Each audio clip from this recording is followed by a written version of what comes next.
Hello guys, so I'm Angga Damara Putra. Today I would like to present you the poem which is written by Percy Shelley called Love's Philosophy. Alright, so this is actually a very interesting poem uh, which might be suitable for all of us, especially teenagers, with very connected with love generally. So yeah, so let's take a look at this poem generally. So we'll review this. All right. So guys, love's philosophy is basically two stanzas poem. Which has 8 lines in each stanza. Alright, so but today we'll not talk about this structure and etc., but we're gonna focus on the meaning, basically the lexical meaning of this poem. Alright, so I'll read first.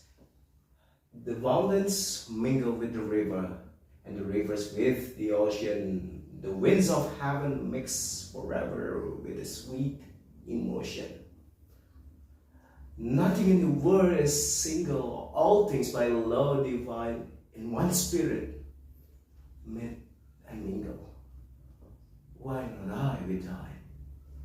See the mountains kiss high heaven, and the waves collapse one another. No sister flower would be forgiven if it disdain its brother. And the sunlight collapsed the earth, and the moonbeams kiss the sea. What is all this sweet word worth if thou kiss not me? Alright. Okay. So first of all, I would like to invite all of you guys to focus on the title first. Yeah? Love's Philosophy. Alright, love is basically a feeling that we have when we have basically a feeling to a person. And then we also have philosophy here, which is quite complicated for us as ordinary people who do not really understand what philosophy is. But I'll try to explain what philosophy is. Basically, philosophy is a way of life, the way we see things and the way we react to things. So basically that's philosophy. And here love's philosophy, well, basically means philosophy of love. Alright. So love is basically something that most of us have. Alright. Some people say we're not living if we do not feel what love is. This is actually quite very interesting here. Love's philosophy. So the philosophy of love. Alright. So I'd like to ask you guys, well, basically when we try to confess our feelings to a person that we love, the person that we love will probably ask you back, why do you love me? Well, most of us probably would say love is something that cannot be explained. It's something that we feel. But here, Percy Shelley is trying to make you guys understand, or at least take a perspective on his side, that love is actually love actually can be explained with some magical views. All right. I believe this poem is very carefully written and thoughtfully written with, you know, with a deep meaning, with a very deep desire, emotion. He put all of his thought, all of his feeling to the poem. Okay, so I would like to divide my explanation into 5. Yeah, the first one is we'll talk about the first 4 lines of the first stanza, and then the first the last lines, basically of 5 to 8 of the first stanza, and then 1 to 4 for stanza 2, and the last one is basically the line 5 to 8. All right, so let's get started. All right, so guys, the fountains mingle with the river is the first line. The fountains here is basically all right. Let's just go through river first. River, yeah, this is what river is. Rivers, and then fountains. The river fountains basically, yeah, and then they go through the river. That's why it says the fountains mingle with the river. All right.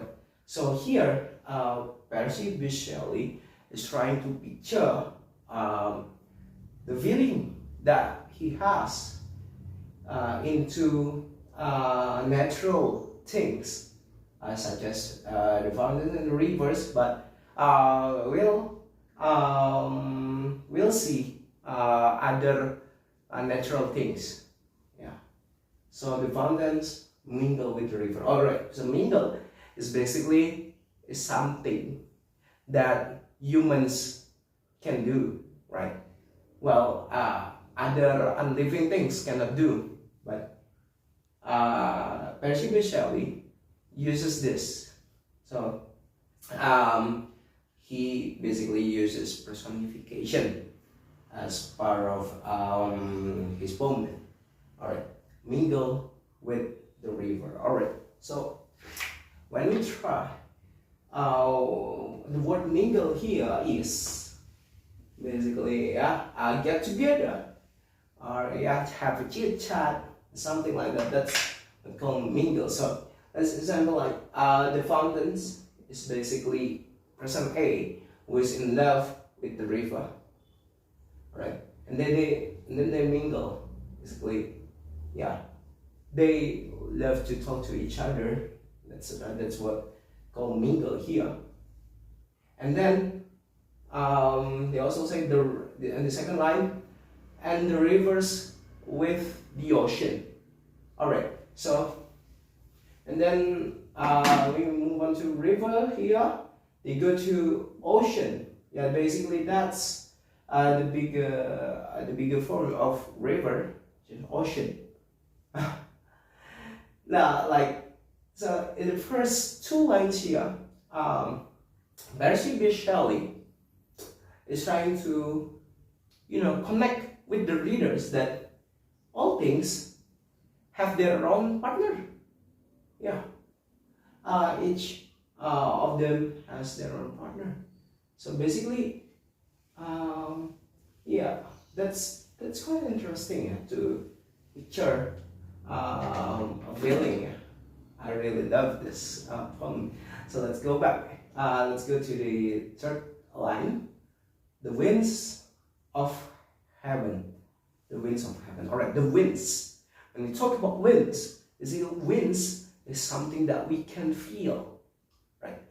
Winds. So when we are faced with winds, we feel calm, we feel cool. And then it says the winds of heaven, which is pretty comfortable. The winds of heaven mix forever. Mix. Alright, so when it comes to mix here, mix is basically something, let's say A and then B is connected to one another. Alright, so they become one entity. Right. So that's what Percy Shelley is trying to picture. The winds of heaven mixed. A and B, when they're in love, they become one. AB, they become a one entity. All right. So the four is basically strengthening the first three lines, which is with a sweet emotion. With a sweet emotion here.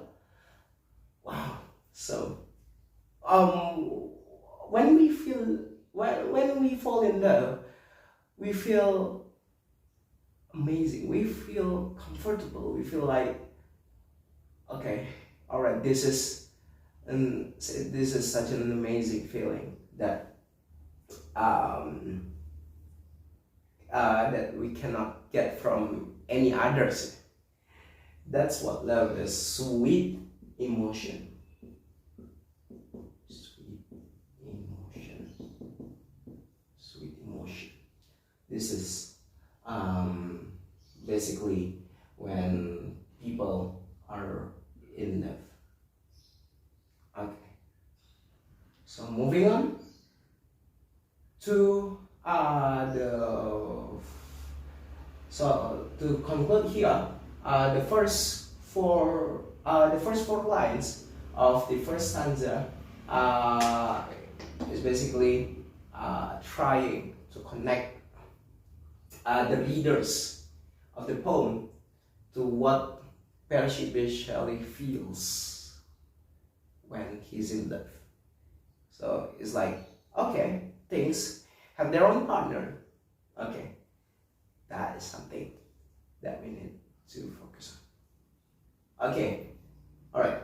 Go to the basically the fifth line of the first stanza.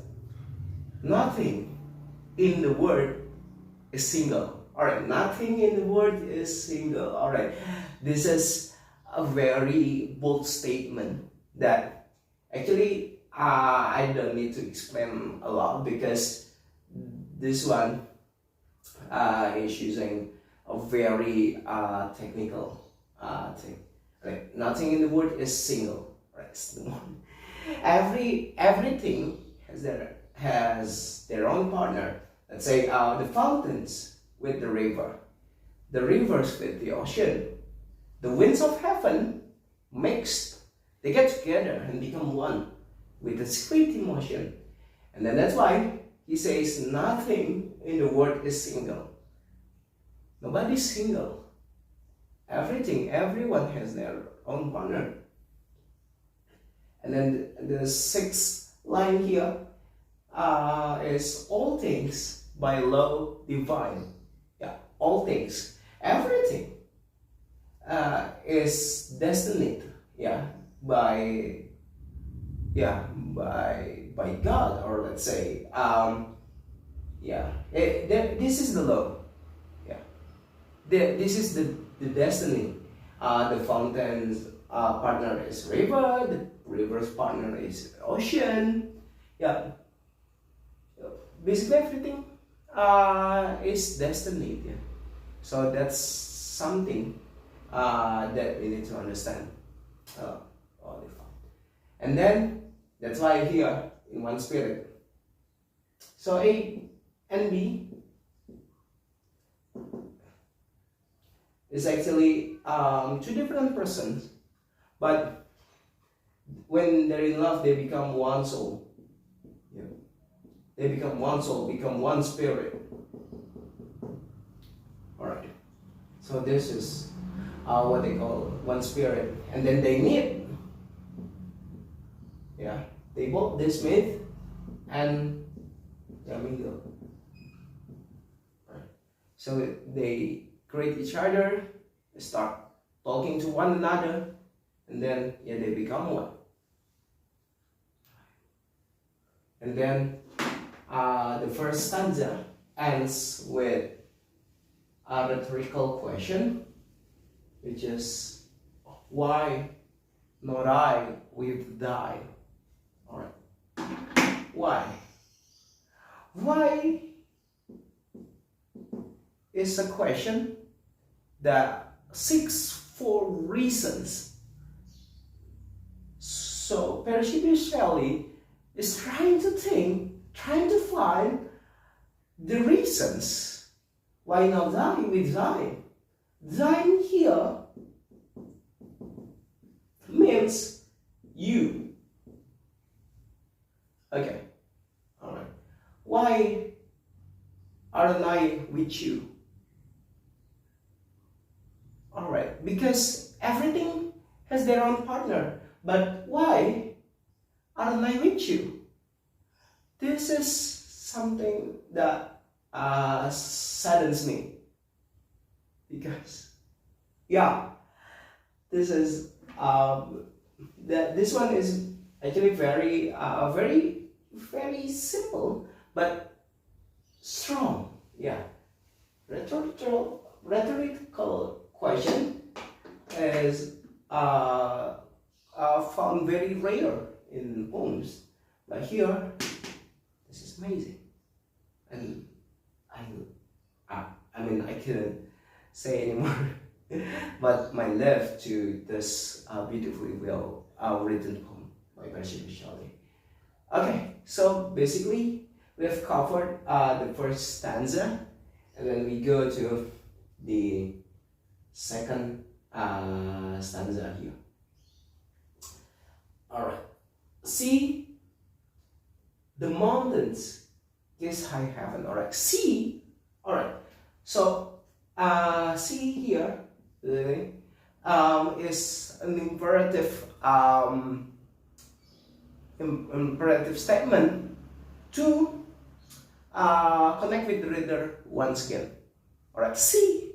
So he wants you to see this. The fountains mingle with the river, and the rivers with the ocean. The winds of heaven mix forever, and especially nothing in the world is single. So he wants to connect with the reader. Alright, to feel what he feels like. See, comma, the mountains kiss high heaven. Alright, the mountains. Alright, we know that the mountains is very high, right?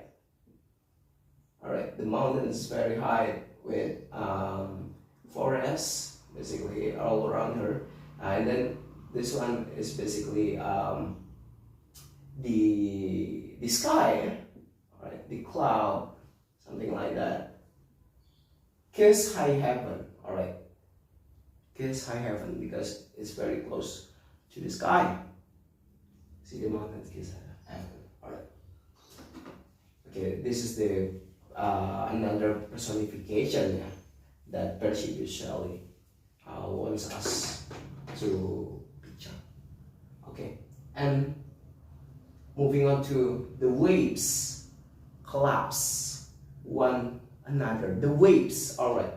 So when we go to the beach, we often see people skiing, right? And people who ski cannot do their hobbies if there is no waves, right? So the waves is basically alright, so let's just call this is waves, and then they also collapse one another. Alright, so they go boom boom, they go one another. Alright, so the waves collapse one another, and once again become one.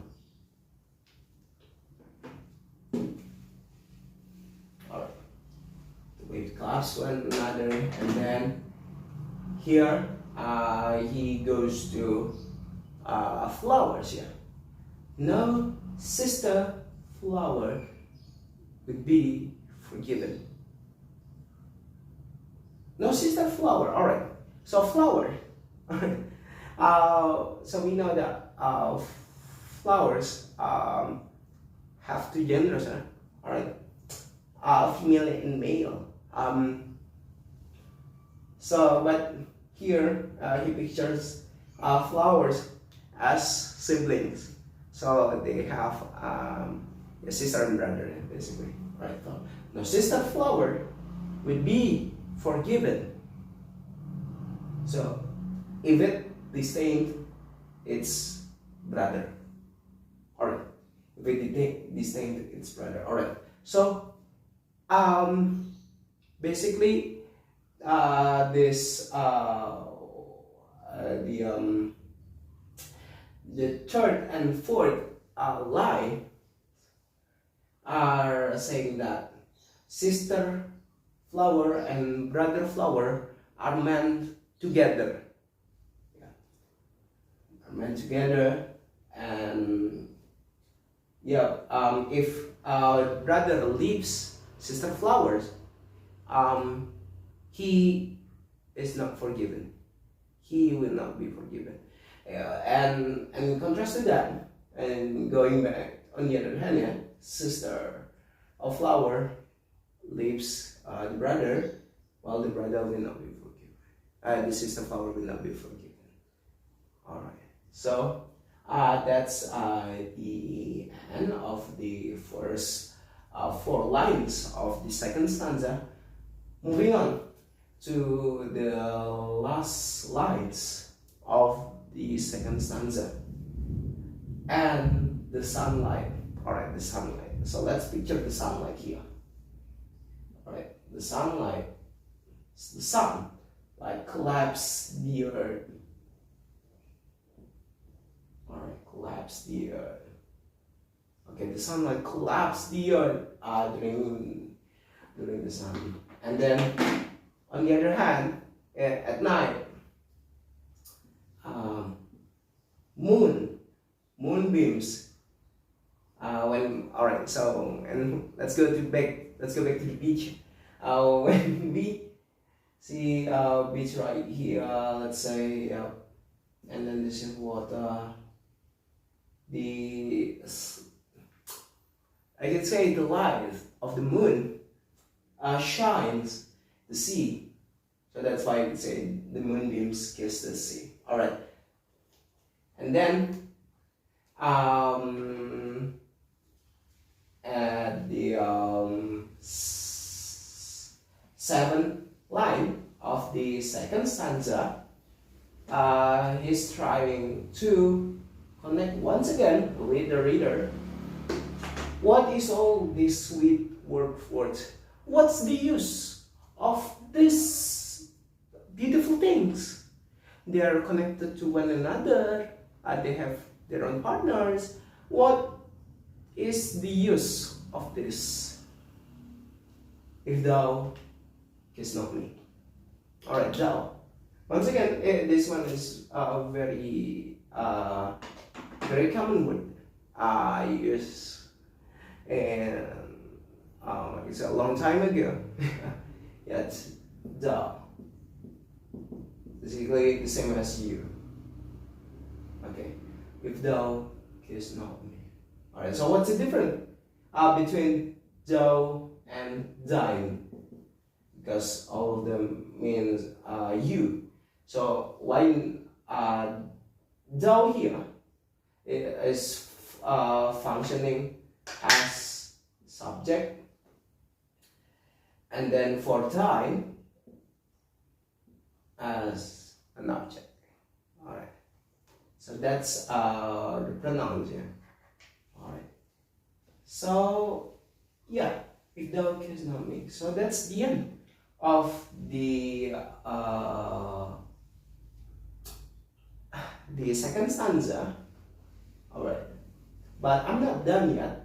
I would like to deep dive more into some things that actually are very good to know.